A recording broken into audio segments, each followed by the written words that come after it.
সরকারকে আমার একটা প্রশ্ন, আমরা যদি যারা আমরা তো হাতে অস্ত্র নেই নাই, আমরা খালি লাঠি আর ইট নিয়ে নামছি, আপনারা tear shell, rubber bullet, original bullet, বোমা, যে যা পারছেন রাইফেল নিয়ে নামছেন, আমাদের হাতে যদি অস্ত্র ওঠে আপনারা কি বাঁচবেন?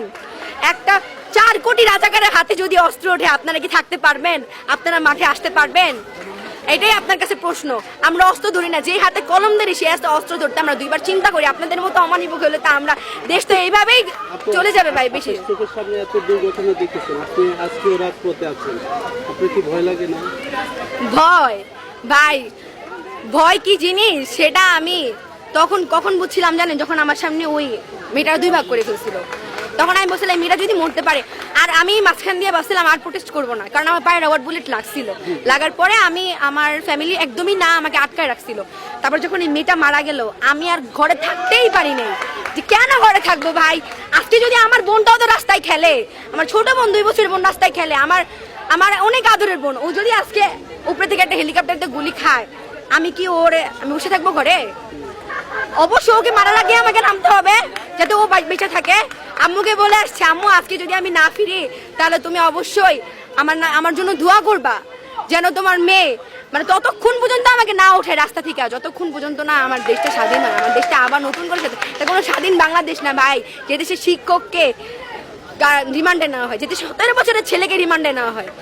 বাংলাদেশের জার্সি পরে ছেলেটা রিমান্ডে ছিল, ছেলেটা পিঠ দেখছেন, একটা বৃদ্ধ পিঠ পুরা মেরে রিমান্ডে নেওয়া মানে কি মারা? বলেন, উচ্চ আদালতে সেটা এটাও বলেছিল। শোনেন, এটা বলা হয়েছিল যে কোনো মানুষের, একটা নাগরিকের সম্পূর্ণ অধিকার আছে তার পার্সোনাল ফুল কাউকে না দেখানো। আমরা যখন কোথাও যাই আমাকে বলে বা ফোন দেখাও, কেন? আমি একটা মেয়ে মানুষ, আমার ফোনে অনেক পার্সোনাল জিনিস থাকতে পারে। আমি কেন আপনাকে, ছেলে মানুষ, আপনি মেয়ে মানুষ, আমি চিনিও না আপনাকে, আমি কেন আপনাকে আমার ফোন দেখাবো? শিক্ষককে রিমান্ডে নেওয়া হয়, যেতে 17 বছরের ছেলেকে রিমান্ডে নেওয়া হয়। বাংলাদেশের জার্সি পরে ছেলেটা রিমান্ডে ছিল, ছেলেটা পিঠ দেখছেন, একটা বৃদ্ধ পিঠ পুরা মেরে রিমান্ডে নেওয়া মানে কি মারা? বলেন, উচ্চ আদালতে সেটা এটাও বলেছিল। শোনেন, এটা বলা হয়েছিল যে কোনো মানুষের, একটা নাগরিকের সম্পূর্ণ অধিকার আছে তার পার্সোনাল ফুল কাউকে না দেখানো। আমরা যখন কোথাও যাই আমাকে বলে বা ফোন দেখাও, কেন? আমি একটা মেয়ে মানুষ, আমার ফোনে অনেক পার্সোনাল জিনিস থাকতে পারে।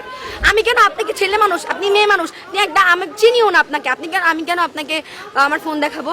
আমার পার্সোনাল কিছু থাকতেই পারে। আজকে আমাকে চেক করে, আমার বডি চেক করে, আমার ব্যাগ চেক করে, কেন পার্সোনাল কিছু থাকতে পারে না? আমার দেশে, আমি যে মাটিতে জন্মাইছি, স্বাধীন বাংলায় জন্মায়, আমি কি আমার মতো আমার ফোন, আমার ব্যাগ নিয়েও চলতে পারবো না? আমার এই জবাবটা দিতে পারবে সরকার আমাকে? আর সবচেয়ে বড় কথা, আমাদের কিভাবে ভয় দেখায়, এখন কি করে, আমরা যখন 5-6টা ছেলে মেয়ে একসাথে থাকি, এরকম ভাবে একটু দেখাই, এরকম ভাবে পুলিশ এসে বলে এই চলো তো, এই সাইডে চলে গিয়ে দেখি ও মা সাইডে মেরে গাড়ি ঘোড়া নিয়ে গেছে। মানে জানেন, কালকে তো আপনারা ছিলেন, কালকে ভাইয়া ছিল, কালকে পুলিশ গাড়ি বের করছিল না, ওদের তোলার জন্য গাড়ি বের করছিল না পুলিশ। তারপর যখন দেখছে মিডিয়া ভরে গেছে, স্টুডেন্টের সংখ্যা বাড়তেছে, তখন পুলিশটা আস্তে করে যেদিকে যাওয়ার কথা ছিল সেদিকে না গিয়ে অন্যদিকে চলে গেছে।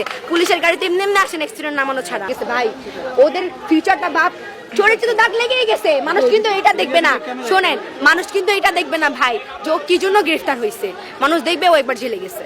হ্যাঁ, কেউ কিন্তু ব্যাকগ্রাউন্ড চেক করবে না যে ও কেন গেছে, ওর নির্দেশনা হয়েছিল।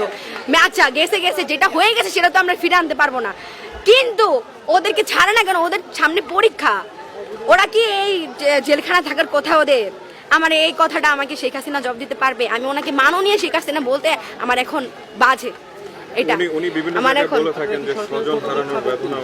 হ্যাঁ, স্বজন আর মেনো তো বুঝেনি তো, ওর বাপ ছিল কম্বল চোর আর ও হচ্ছে বোট চোর, বুঝছেন? এক কথাই বলি, আমার অবশ্যই ও যদি ভোট চোর না হয়, ওটা কয়বার আপনারা ভোট দিচ্ছেন?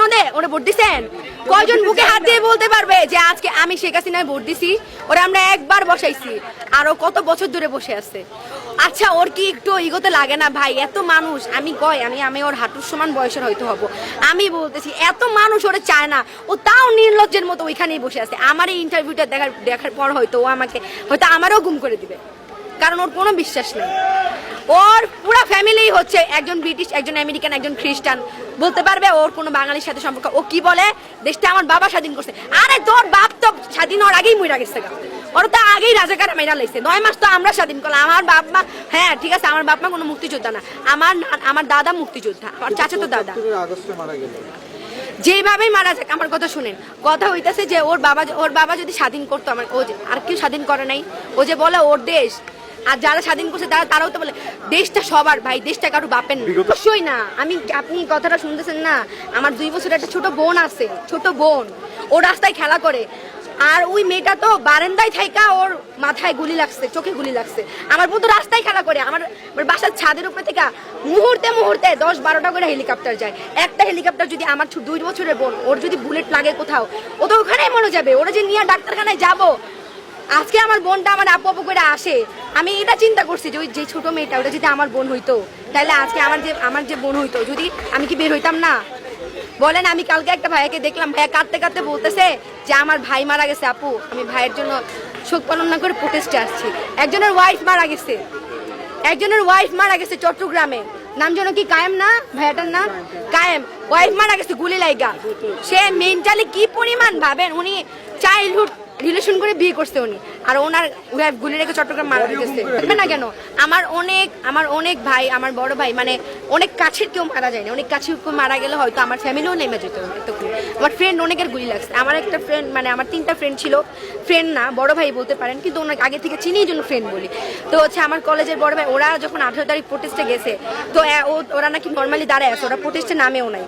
তো এমনি নর্মালি দাঁড়ায় আছে, তো ওর সাথে একজনকে গুলি করছে, গুলির সম্পূর্ণ রক্ত, ওর সাদা টি শার্ট ছিল, ওর গায়ে লাগছে। এত ভয় পেয়েছে ও, তারপর থেকে আর প্রোটেস্টে নামে নাই, কারণ ও বাবা মার একমাত্র ছেলে। কোনো বাবা মা কি চায়? আমার এমনও হয়েছে, আমার ওই 18 তারিখ প্রোটেস্টের পরে আমার অনেক ফ্রেন্ডদের গ্রামে নিয়ে গেছে তার বাবা মা। নিতেই পারে এটা, কোনো বাবা মা চায় যে তার সন্তান মারা যাক? চায়। তার অনেকে বলে কি আমার একটাই ছেলে, আরে ভাই একটা ছেলে হোক আর 10টা ছেলে হোক, মায়ের কোলে যদি একটা সন্তানের কিছু হইলে মায়ের বুকে লাগে, সেটা একটা আর 10টার কথা না।